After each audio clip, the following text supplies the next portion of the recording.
Хотели, приватни апартмани, автокампови, одморалишта и бањи се дел од капацитетите низ земјава во кои може да летуваат или зимуваат граѓаните со приходи до максимум 15.000 денари месечно. Ова го овозможуваат ваучерите од 6.000 денари, кои им се веќе испорачани и кои може да ги искористат до 15 декември годинава, а се дел од мерката Дома си е дома за поддршка на домашниот туризам.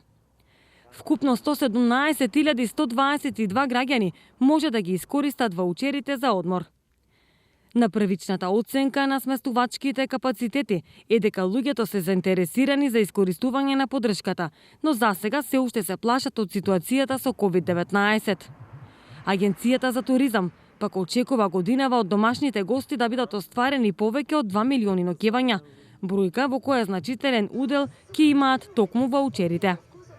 Откако ќе бидат искористени ваучерите од страна на граѓаните, Министерството за економија ќе им ги исплати средствата на туристичките капацитети за дадените услуги врз основа на доставена месечна фактура и месечен извештај за реализираните ваучери. Претходно беше соопштено дека сите туристички капацитети кои сакаат да бидат дел од оваа владина мерка и да се најдат на платформата, морат да бидат категоризирани и регистрирани.